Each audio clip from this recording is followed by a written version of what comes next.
मित्रांनो नमस्कार. संकल्प वर्धेचा या आपल्या यूट्यूब चॅनलवर प्रथमतः तुमचे सहर्ष स्वागत. तर मित्रांनो, या मागील ज्यांनी कोणी आपले व्हिडिओ पाहिलेले नसतील त्यांनी ते व्हिडिओ पाहून घ्या, कारण ही टेस्ट सिरीज जी आहे ती अतिशय तुमच्यासाठी महत्त्वाची आहे. मित्रांनो, जोपर्यंत पोलीस भरतीचे सर्व पेपर होत नाहीत तोपर्यंत आपण ही टेस्ट सिरीज कंटिन्यू ठेवणार आहे. तर मित्रांनो, जास्त वेळ वाया न घालवता आज आपण प्रश्नांना सुरुवात करूया. तर मित्रांनो, पहिला प्रश्न बघा, योग्य पर्याय निवडायचा आहे. आता यापैकी योग्य पर्याय निवडायचा, यापैकी 3 चुकीचे आणि 1 बरोबर आहे, तो तुम्हाला ओळखायचा आहे. ऑप्शन बघा, राजमुद्रेला घटना समितीची मान्यता 26 जानेवारी 1945 रोजी मिळाली. दुसरा ऑप्शन बघा, राजमुद्रेला घटना समितीची मान्यता 26 जानेवारी 1952 रोजी मिळाली. राजमुद्रेला घटना समितीची मान्यता 26 जानेवारी 1948 रोजी मिळाली. आणि राज्य मुद्रेला घटना समितीची मान्यता 26 जानेवारी 1950 रोजी मिळाली. तर मित्रांनो, राजमुद्रेला घटना समितीची मान्यता जी आहे ती 26 जानेवारी 1950 या दिवशी मिळालेली आहे. त्यामुळे ऑप्शन नंबर 4 आपल्या प्रश्नाचे उत्तर आहे. दुसरा प्रश्न बघा, न्यू डेव्हलपमेंट बँक NDB चे मुख्यालय चीनमध्ये कोठे आहे? न्यू डेव्हलपमेंट बँक NDB चे मुख्यालय चीनमध्ये कोठे आहे? ऑप्शन बघा, हाँगकाँग, शांघाई, वुहान आणि बीजिंग. तर मित्रांनो, या बँकेचे जे मुख्यालय आहे ते चीनमध्ये शांघाई या ठिकाणी आहे. लक्षात राहू द्या, शांघाई या ठिकाणी, म्हणून ऑप्शन नंबर 2 आपल्या प्रश्नाचे उत्तर राहील. तिसरा प्रश्न बघा, योग्य विधान निवडा. आता या ठिकाणी पण तुम्हाला काय करायचे, योग्य विधान निवडायचे आहे. पहिला ऑप्शन बघा, उत्तर अमेरिका हा क्षेत्रफळाने जगातील दुसरा सर्वात मोठा खंड आहे. दुसरे विधान बघा, उत्तर अमेरिका हा लोकसंख्येने चौथा सर्वात मोठा खंड आहे. ऑप्शन बघा, केवळ विधान 1 बरोबर, दोन्ही विधाने बरोबर, केवळ विधान 2 बरोबर आणि दोन्ही विधाने चूक. तर मित्रांनो, केवळ विधान 2 बरोबर आहे. तर विधान 2 काय आहे, उत्तर नीट बघून घ्या. उत्तर अमेरिका हा लोकसंख्येने चौथा सर्वात मोठा खंड आहे. किती आहे? चौथा सर्वात मोठा खंड आहे. त्यामुळे ऑप्शन नंबर 3 आपल्या प्रश्नाचे उत्तर आहे. चौथा प्रश्न बघा, सातारा जिल्हा कोणत्या प्रशासकीय विभागात मोडतो? आता सातारा जिल्हा कोणत्या प्रशासकीय विभागात मोडतो? ऑप्शन बघा, औरंगाबाद म्हणजे संभाजीनगर, पुणे आणि अमरावती. तर सातारा जो जिल्हा आहे तो पुणे या प्रशासकीय विभागात मोडतो. कोणत्या विभागात मोडतो? पुणे प्रशासकीय विभागात मोडतो. पाचवा प्रश्न बघा, आधुनिक भगीरथ म्हणून टिंबटिंब यांना ओळखले जाते.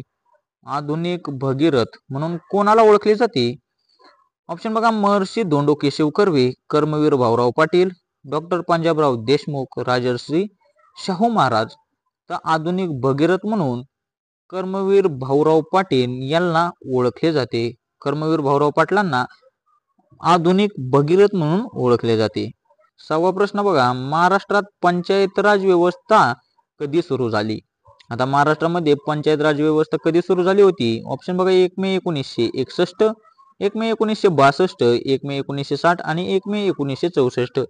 तर मित्रांनो, हा प्रश्न भरतीला बऱ्याच वेळा विचारण्यात आलेला आहे आणि या प्रश्नाचे उत्तर तुम्हाला कंटिन्यू म्हणजे कायमस्वरूपी लक्षात राहिलेच पाहिजे. तर मित्रांनो, महाराष्ट्रात पंचायत राज व्यवस्था जी आहे ती 1 मे 1962 या दिवसापासून सुरू झालेली आहे. त्यामुळे ऑप्शन नंबर 2 आपल्या प्रश्नाचे उत्तर आहे. सातवा प्रश्न बघा, थायलंड या देशाची राजधानी कोणती? देशाचे नाव काय आहे? थायलंड. तर या देशाची राजधानी कोणती? ऑप्शन बघा, अस्ताना, कंपाला, बँकॉक, लोसाका. मित्रांनो, थायलंड या देशाची राजधानी आहे बँकॉक. लक्षात राहू द्या, ऑप्शन नंबर 3 आपल्या प्रश्नाचे उत्तर आहे. आठवा प्रश्न बघा, संयुक्त राष्ट्राचा बालक निधी UNICEF चे मुख्यालय खालीलपैकी कोठे आहे? संयुक्त राष्ट्राचा बालक निधीचे मुख्यालय कोठे आहे? स्पेन, रशिया, नेदरलँड आणि न्यूयॉर्क. तर याचे मुख्यालय जे आहे ते न्यूयॉर्क या ठिकाणी आहे. त्यामुळे ऑप्शन नंबर 4 आपल्या प्रश्नाचे उत्तर आहे. नववा प्रश्न बघा, खालीलपैकी कोणता कायदा 1919 चा आहे? मॉन्टेग्यू चेम्सफोर्ड सुधारणा कायदा, इंडियन कौन्सिल ऍक्ट, भारत प्रशासन कायदा, मॉर्ले मिंटो सुधारणा कायदा. तर 1919 चा कायदा जो आहे तो मॉन्टेग्यू चेम्सफोर्ड सुधारणा कायदा हा कायदा आहे. त्यामुळे ऑप्शन नंबर 1 आपल्या प्रश्नाचे उत्तर आहे. 10वा प्रश्न बघा, महाराष्ट्रातील पहिले पंचतारांकित हॉटेल खालील पर्यायातून निवडा. महाराष्ट्रातील पहिले पंचतारांकित हॉटेल खालील पर्यायातून निवडायचे आहे. ऑप्शन बघा, Taj, Leela palace, sea princess hotel Victoria. तर मित्रांनो ताज हॉटेल हे महाराष्ट्रातील पहिले पंचतारांकित हॉटेल आहे. 11वा प्रश्न बघा, राज्यघटनेच्या भाग 9 मध्ये न्यूनतम पातळीवर शासनासाठी स्थानिक स्वराज्य संस्थेच्या हेतूने टिंबटिंबची स्थापना करण्यात आली होती. तर कशाची स्थापना करण्यात आली होती? ऑप्शन बघा, जिल्हा परिषद, पंचायत समिती, ग्रामपंचायत आणि नगरपालिका. तर ग्रामपंचायतीची स्थापना करण्यात आली होती. 12वा प्रश्न बघा, आफ्रिका खंडात असलेली टिंबटिंब ही नदी जगातील सर्वात लांब नदी आहे. आता आफ्रिका खंडात आहे आणि ती जगातील सर्वात लांब नदी आहे. तर मित्रांनो यावर 2 प्रश्न असे होतात की ती नदी जगातील सर्वात लांब नदी कोणत्या खंडात आहे आणि जगातील सर्वात लांब नदी कोणती? तर जगातील सर्वात लांब नदी जी आहे ती आफ्रिका खंडात आहे आणि त्या नदीचे जे नाव आहे ते नाईल आहे. नाईल ही नदी जगातील सर्वात लांब नदी आहे. 13वा प्रश्न बघा, छावणी बोर्ड कायदा 2006 मध्ये एकूण टिंबटिंब कलमे आहेत. आता छावणी बोर्ड कायदा 2006 मध्ये एकूण किती कलम आहेत? ऑप्शन बघा, 360, 200, 100 आणि 150. तर छावणी बोर्ड कायदा 2006 मध्ये एकूण 360 कलमे आहेत. एकूण 360 कलमे आहेत. 14वा प्रश्न बघा, तलाट्यावर टिंबटिंबचे नजीकचे नियंत्रण असते.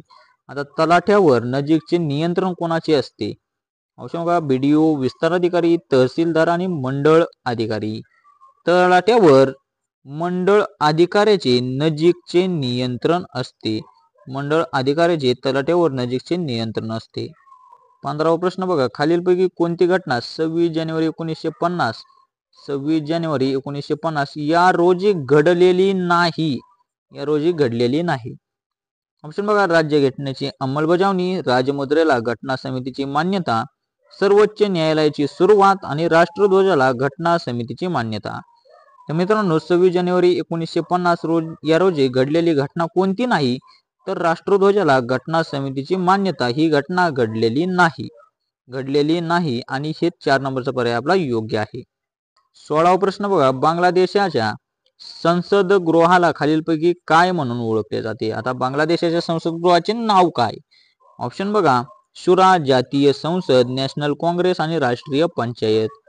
तर बांगलादेशाच्या संसद गृहाला जातीय संसद म्हणून ओळखले जाते. जातीय संसद म्हणून ओळखले जाते. 17वा प्रश्न बघा, ग्रामपंचायतीची निवडणूक दर टिंबटिंब वर्षांनी होती. आता हे तुम्हाला माहितीच पाहिजे, एकदम कॉमन असा प्रश्न आहे. 1, 5, 3 आणि 6. तर ग्रामपंचायतीची निवडणूक दर 5 वर्षांनी होते. किती वर्षांनी होते? 5 वर्षांनी होते. ऑप्शन नंबर 2 आपले बरोबर आणि 5 वर्षांनी ग्रामपंचायतीची निवडणूक होत असते. 18वा प्रश्न बघा, भारतात थिओसॉफिकल सोसायटीची स्थापना टिंबटिंब यांनी केली. अर्थात भारतात थिओसॉफिकल सोसायटीची स्थापना कोणी केली? ऑप्शन बघा, A.O. Hume, Umeshchandra Banerjee, BG Tilak आणि एनी बेझंट. तर भारतात थिओसॉफिकल सोसायटीची जी स्थापना आहे ती एनी बेझंट यांनी केलेली आहे. त्यामुळे ऑप्शन नंबर 4 आपल्या प्रश्नाचे उत्तर राहील. 19वा प्रश्न बघा, चंद्रपूर जिल्ह्यात खालीलपैकी कोणता औष्णिक विद्युत प्रकल्प आहे? चंद्रपूर जिल्ह्यातील खालीलपैकी कोणता औष्णिक विद्युत प्रकल्प आहे? ऑप्शन बघा, बल्लारपूर, दुर्गापूर, दिलेले सर्व आणि चंद्रपूर. तर दिलेले सर्व जे आहेत ते चंद्रपूर जिल्ह्यातील औष्णिक विद्युत प्रकल्प आहेत. त्यामुळे ऑप्शन नंबर 3 आपल्या प्रश्नाचे उत्तर राहील. 20वा प्रश्न बघा, रायगड जिल्हा कोणत्या प्रशासकीय विभागात येतो? आता रायगड जिल्ह्याला ज्यांनी कोणी फॉर्म भरलेला आहे त्यांच्यासाठी महत्वाचा प्रश्न, रायगड जिल्हा कोणत्या प्रशासकीय विभागात येतो? ऑप्शन बघा, कोकण, नाशिक, नागपूर आणि पुणे. तर मित्रांनो जे नवीन विद्यार्थी आहेत त्यांच्यासाठी हा महत्वाचा प्रश्न आहे. रायगड जिल्हा हा जो आहे तो कोकण या प्रशासकीय विभागात येतो. कोणत्या? कोकण प्रशासकीय विभाग येतो. म्हणून ऑप्शन नंबर 1 आपल्या प्रश्नाचे उत्तर आहे. मित्रांनो हे होते आजचे आपले 20 प्रश्न. तुम्हाला कसे वाटले ते कमेंटद्वारे नक्कीच कळवा. आणि जे कोणी आपल्या चॅनलवर नवीन असेल त्यांनी आपला चॅनल सबस्क्राईब करून घ्या. तर मित्रांनो भेटूया अशाच पुढील व्हिडिओमध्ये. तोपर्यंत धन्यवाद.